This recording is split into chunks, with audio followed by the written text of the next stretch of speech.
Everyone knows that Facebook ads are the absolute best value for advertising out there, but not so if they don't work well. And the secret to making your ads work great is a couple key things. The first is you gotta have a great ad image, but how do you do that?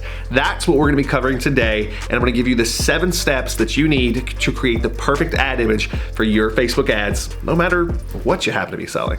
All right, let's do it.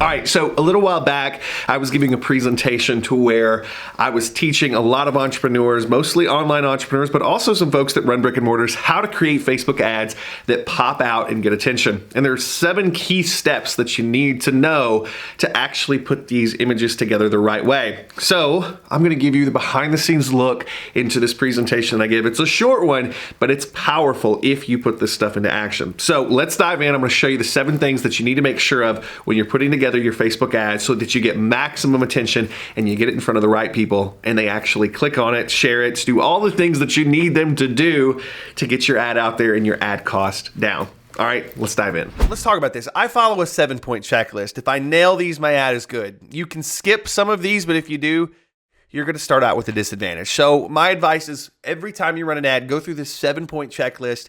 This is sort of my creation process. Okay, so let's rock this thing out. So what this ad is an ad that I've already shown you. I've already shown you the funnel. This is for an online marketing audience, and we're selling a digital product. So let's talk about all the components that I'm trying to nail, all 7 of them, as we go through.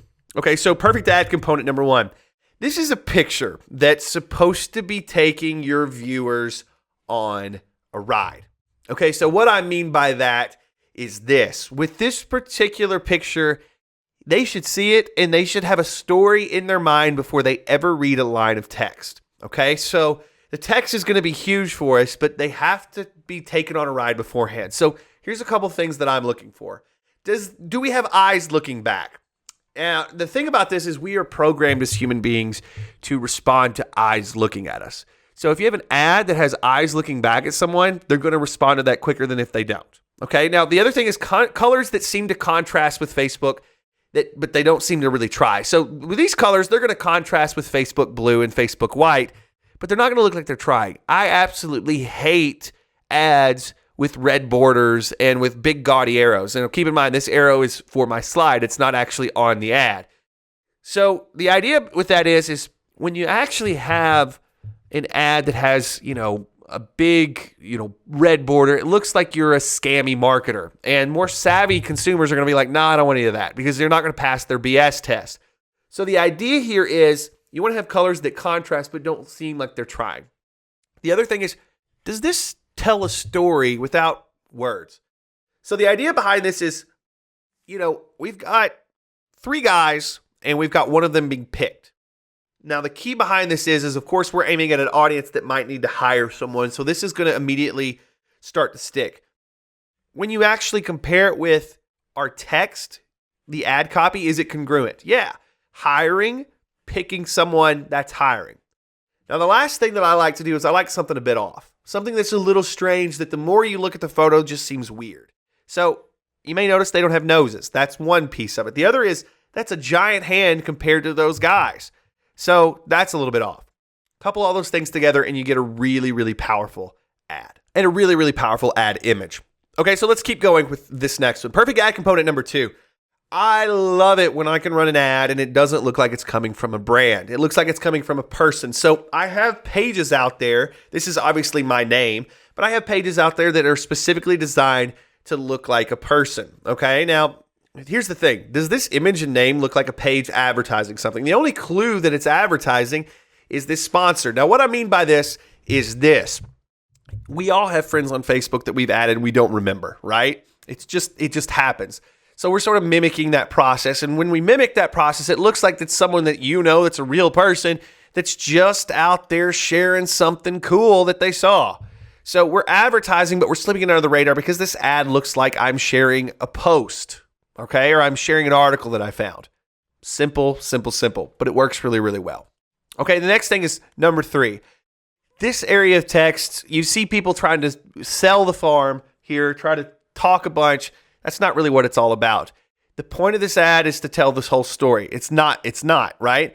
You're not trying to tell the whole story. You're just trying to get a click. So up here, delegate, dominate. Delegate goes with the hiring thing, dominate, sort of winning. So say less in the actual post. Let the talking be done with your headline down here. Think about this. If this was a real person and they were sharing something, they're probably not going to write a book here. They're probably just going to say, hey, this is an awesome article. There you go. So they're going to make, this should be almost like a comment on something you just read. So keep it short, keep it sweet. Perfect ad component number 4. The ad headline, make it seem like it actually happened. So instead of just saying, think about this. If I said the 5 magic hires that can take your business to 7 figures per year in just 18 months, it's less believable than if I say the 5 magic hires that took a specific company to 7 figures per year in just 18 months. So the idea here is we've got something specific, so it's a case study. Now, I say make it seem like one. This is obviously a real case study, and I highly recommend that you use real case studies. So sort of the actual construction of this. Feature, benefit, accessory benefit. So the feature is the 5 magic hires. That's the feature. The benefit of these hires is that we went to 7 figures per year. The accessory benefit is we did it in just 18 months. So that's how I structure most of these headlines. All right, let's keep going. Perfect ad component number 5. Set up an ad that asks for likes. Now pause this for just a second. I want you to look in this ad and I want you to see where in this particular ad I have asked someone to like this post. It does not exist. So why did this ad get a ton of likes and why does it continue to get a ton of likes? Well, here's the key. People on Facebook will like something that makes them seem smarter, or they will like something where they're celebrating with you. Now, why we got a lot of likes on this one and why we get a lot of likes on all our ads is this is set up to see we have sort of a celebration. We made 5 hires. We made 7 figures per year. It took us just 18 months. People click like because they're happy for us, right? They're happy for us. And that's the key. If you got something where people can celebrate with you, they'll click the like button. Now, why is that important? Because, you're paying for likes. You're not paying, and why wouldn't we want to do that if we're trying to get people to click through? Well, the idea behind it is Facebook rewards engagement. The more engagement you have, the cheaper your ad is because you're getting clicks. So your ads cost will go down as you get likes, comments, and shares. Hopefully that makes sense. Let's go to number 6. Shares. Here's the thing. Is it interesting enough that my mom would want to read it based on the headline? So here's the idea. With this headline, is it something that you would share? Okay, now here's what I mean by this. People share articles based on things that fit their narrative. So if I was, trying to convince people that I'm a daredevil, I'm probably, sharing a bunch of motorcycle daredevil stuff like that, or bungee jumping. If I'm trying to convince people that I'm a gangster, I'm probably going to share that kind of stuff. If I'm trying to convince people I am an entrepreneur that's smart, I'm probably going to share something like this. So when you target your audience, is this a good one? Does the thing on the other side actually deliver? That helps.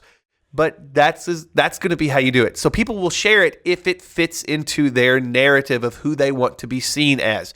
Because how many times have you shared an article because you're like, man, this makes me look smart? So there you go. Finally, number 7. We're going to hit this hard in area 2, but I'm just going to briefly state targeting is huge. You can have a perfectly put together ad, but if the targeting is wrong, it's not going to be where it needs to be. I'm not going to say anything about this right now. Just understand that we're going to be covering this stuff in area 2 when we get to targeting. All right, I hope you enjoyed that walkthrough. Super simple, but these are things that you can jump into right now and make your images better, make your ads better, get more clicks, and take your ad costs down. So all you need to do now is actually go out there and do it. If you have any questions, make sure you post it in the comments below, and I'll make sure to get you an answer as quickly as possible. Also, if this was helpful for you, click that subscribe button and then smash that notification bell. That's going to update you every time we come out with tutorials just like this. All right, I hope you enjoyed it. I will see you next time.